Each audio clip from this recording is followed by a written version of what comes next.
Nosferatu, A Symphony of Horror by Friedrich Murnau is a German silent film classic from 1922.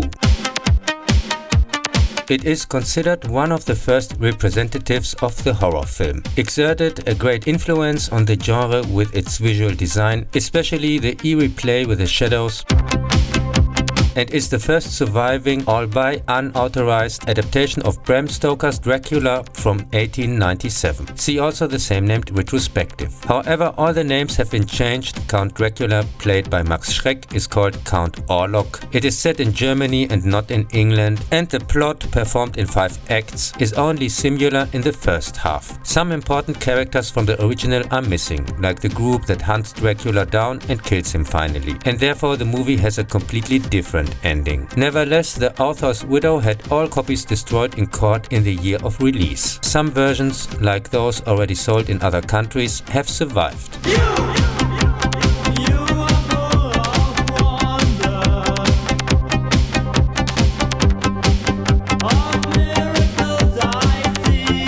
In 1838, the estate agent secretary Hutter from Wisborg is commissioned to negotiate the purchase of a house with Count Orlok in distant Transylvania. His wife Ellen suspects nothing good, but cannot hold him back.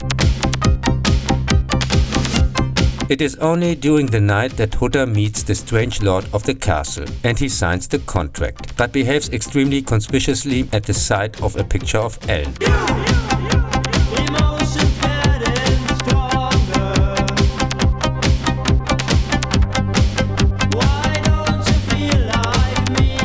The next morning, Hutter discovers red marks on his neck and suspects that Orlok, who sleeps in a coffin and goes on a journey in it, is a vampire, the Nosferatu, and flees the castle in fear for his wife. Meanwhile, Hutter's employee is possessed by Orlok, and at some point an unmanned ship docks in Wisborg, its cargo bringing plague, death and the destruction to the inhabitants.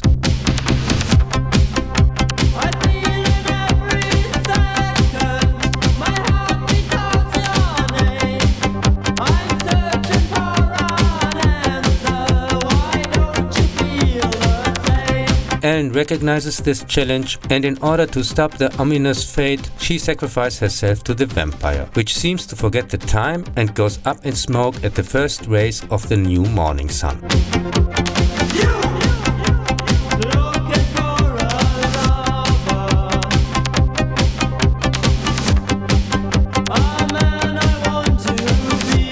In 1979, Werner Herzog's German-French production Nosferatu the Vampire is a remake that quotes Murnau's characters almost unchanged, with identical sets and camera angles in many scenes. However, the original English novel names are used, as this became 1979 public domain. Here Jonathan Harker from Wismar visits Count Dracula in 1850, portrayed very convincingly by Klaus Kinski.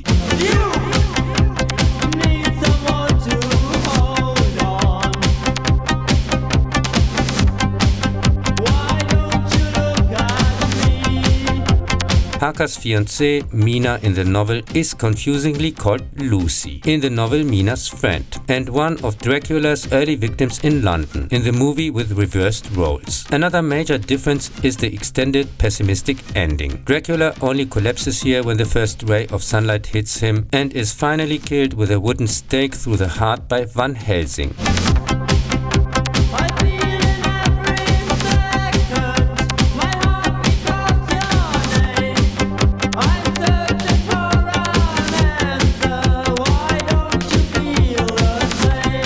Harker, whose transformation into a vampire is now complete, turns to the police, which arrests Van Helsing for the murder.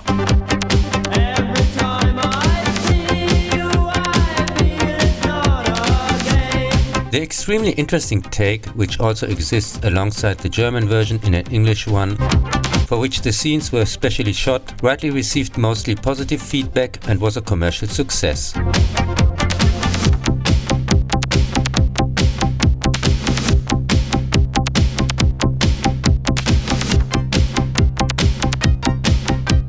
Augusto Caminito's alleged Italian sequel Nosferatu in Venice from 1988 has nothing to do with its predecessor apart from Kinski, who refused to wear the elaborate mask and mostly walks around normally with long hair. The vampire is also neither called Orlok nor Dracula, but simply Mr. Nosferatu, who is awakened in 1986 thanks to a seance in Venice, goes there and now lurks around, and can only be redeemed by a virgin who gives herself to him or something.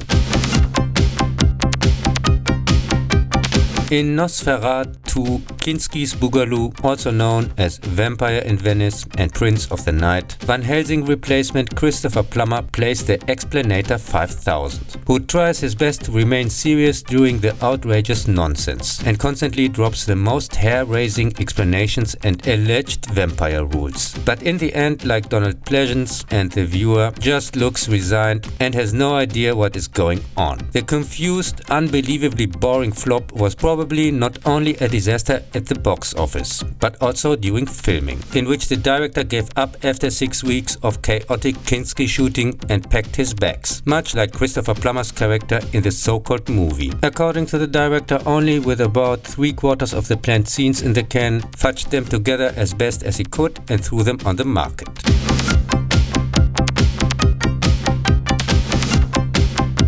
In 2000, Elias Merrich's British-American independent fantasy horror Shadow of the Vampire is about the making of Nosferatu, during which the film crew slowly realizes that the supposed actor Max Schreck is a German word for fear, is actually a vampire, with whom Murnau has made a diabolical pact.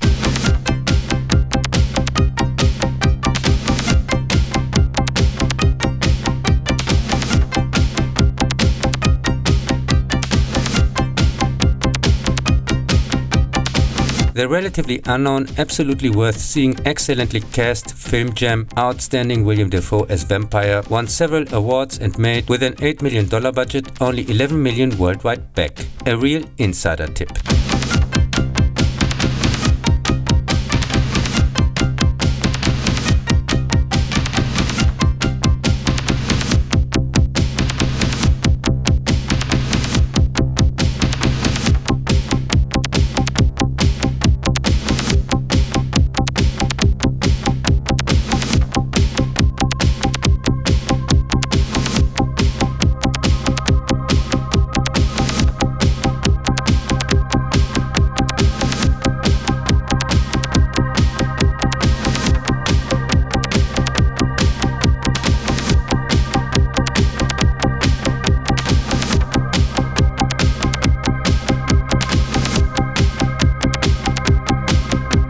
In 2024 came with Robert Eggers' US production in Germany Nosferatu the Undead, another remake, which uses the original names again, but also has additional novel characters similar to the 1979 version, such as Professor von Franz aka Van Helsing. Although the plot largely sticks to the original, it focuses more on Ellen and is a little bit more detailed. For example, Hutter witnesses a vampire execution when he arrives in the village. Orlok makes him sign a mysterious document in an occult script, divorce papers as it later turns out, and gets an unnecessary backstory as black magician whatsoever, cursed by the devil who turned him into a vampire. Ellen gets one in which she practically wished for him in her youth and has been in psychic contact ever since, sometimes as if possessed, and he talks to her in her dreams, while he holds back on showing Nosferatu himself, primarily showing the effects of his presence, and his massive appearance with hair is more in line with the novel Dracula.